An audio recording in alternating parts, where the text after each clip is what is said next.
Tem 9 minutos, vamos falar sobre o foro privilegiado. A decisão do Supremo Tribunal Federal de ampliar ele para os deputados federais e senadores, mesmo depois do fim do mandato, tem dividido opiniões de especialistas ouvidos aqui pela Jovem Pan. Para o presidente da Academia Brasileira de Direito Constitucional, Flávio Pansieri, essa medida vai contra os anseios da sociedade. Será? Vamos entender. A posição do Supremo Tribunal Federal em alargar o foro por prerrogativa de função para deputados e senadores para além do mandato eletivo, me parece que contraria o sentido e um movimento que a sociedade trouxe nos últimos anos. A PEC é aprovada perante o Senado Federal para a extinção do foro por prerrogativa.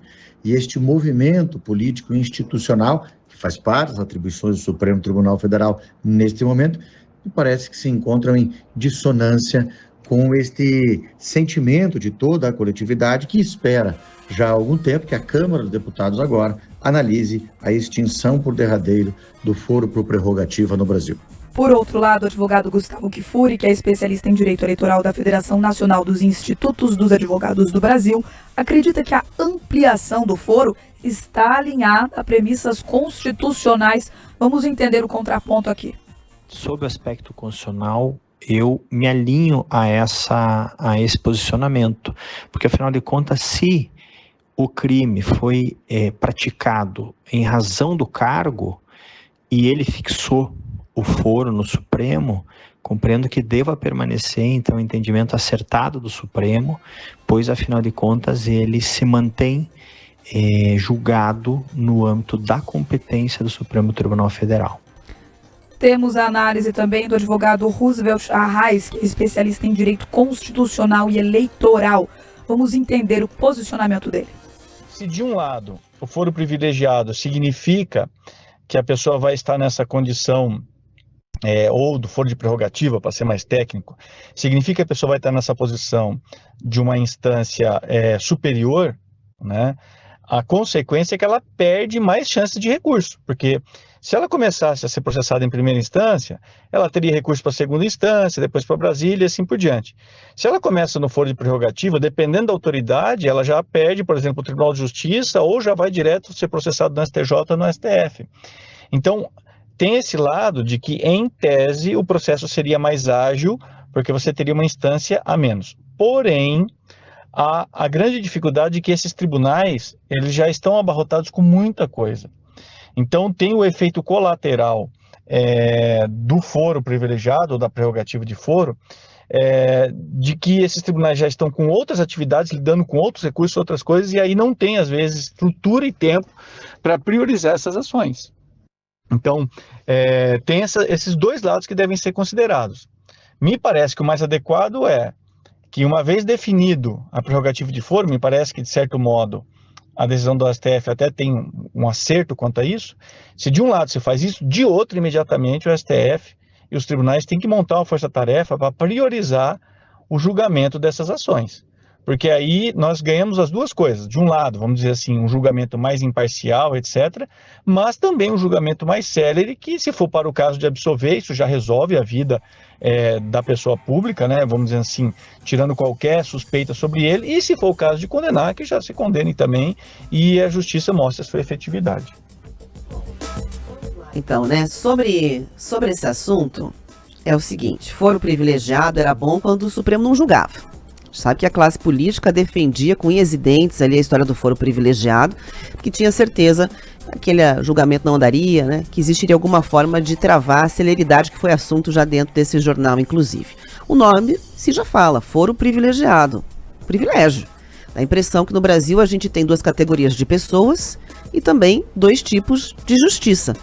O foro privilegiado, ele foi criado com a justificativa de que, quando você tem ali uma pessoa ocupando um cargo político, né, um mandato, ela, para não ficar suscetível a regionalismos, né, a guerras que aconteceram no seu estado, com oposição, com alinhamentos, tivesse direito à ampla defesa, né, um julgamento de fato isento ali e distante em relação à contaminação que acontece de maneira natural, mesmo quando você não tem, né, digamos ali, uma imparcialidade por parte do juiz, ele está inserido num ambiente estadual, num ambiente municipal. Então, o entendimento era esse: a gente leva para um lugar onde há ali, de fato, né, uma isonomia para fazer esse andamento.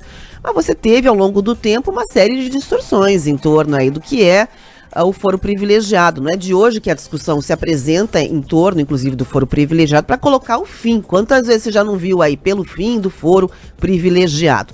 E nesta semana, o Pleno do Supremo Tribunal Federal decidiu por 7 votos a 4 fixar, então, a seguinte regra, né? O processo contra um político, ele pode continuar no próprio STF, mesmo depois que terminar o mandato eletivo. Aí houve o relator Gilmar Mendes, apoiado por Dias Toffoli, Flávio Dino, Cristiano Zanin, Alexandre de Moraes e Luiz Roberto Barroso, além de Cássio Nunes Marques, né? Os ministros André Mendonça, Edson Fachin, Carmen Lúcia e Luiz Fux votaram contra a ampliação do foro, né? Em muitos momentos da história do Brasil se acompanhou políticos que tinham foro, renunciando para escapar de certos julgamentos, para que aquilo fosse para a primeira instância, nunca mais era julgado, acabava prescrevendo.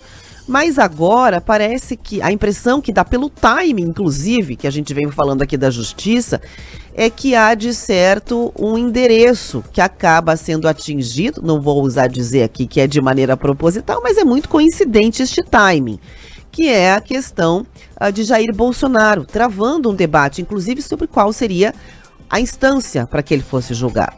A defesa defende que, como o ex-presidente Lula teve sua análise aqui em Curitiba, na 13ª Vara Federal, esse deveria ser o caminho também de Bolsonaro, e não diretamente lá no Supremo Tribunal Federal, onde você tem as chances de recursos minimizadas, ou seja, você liquida mais rápido a questão por lá. É um embate que se desenha em relação a isso. A gente ouviu, inclusive, 2 nomes do direito ali divergindo sobre o tema, um dizendo que tem um estranhamento e o outro falando que está alinhado em relação a isso.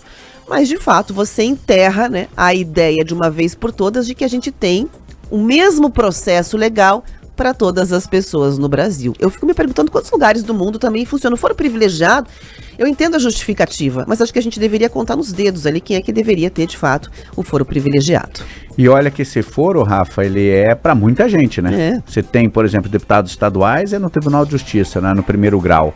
Você tem juízes e desembargadores lá no STJ, no CNJ.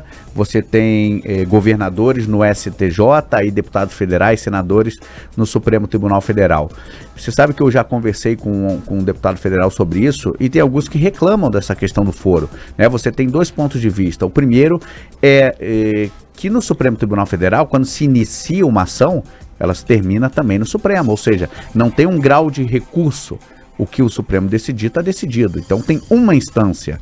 Agora, a gente sabe, até pelo retrospecto, e aí eu conto nos dedos de apenas uma mão, quantos políticos você consegue lembrar que foram condenados, presos pelo Supremo Tribunal Federal, né?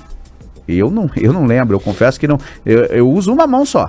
Não tem mais que 5. E 5 eu tô chutando alto. Então, essa discussão, o problema dela é esse vai e vem. Claro que toda lei precisa ser atualizada, precisa ser rediscutida. Tem leis, o Código de Processo Penal deveria ser rediscutido e não é. Agora, esses julgamentos políticos causam isso, mudanças de entendimento, né? Não é coincidência, Rafa. Você falou que parece, né? Não existe coincidência. Tem que lembrar dos meus advogados aqui, Cuba, aqui por isso. Tem que proteger o CPF, né? Eu não tenho foro, nós não temos foro, então o que a gente fala é que a gente é responsabilizado. Agora, é engraçado isso, que quando há um julgamento de grande vulto envolvendo políticos, nesse caso Jair Bolsonaro, assim como aconteceu com o ex-presidente Lula, atual presidente Lula, às vezes as regras mudam. E é isso que é o problema no país, essa insegurança jurídica. Dependendo do cliente, dependendo do denunciado, do investigado,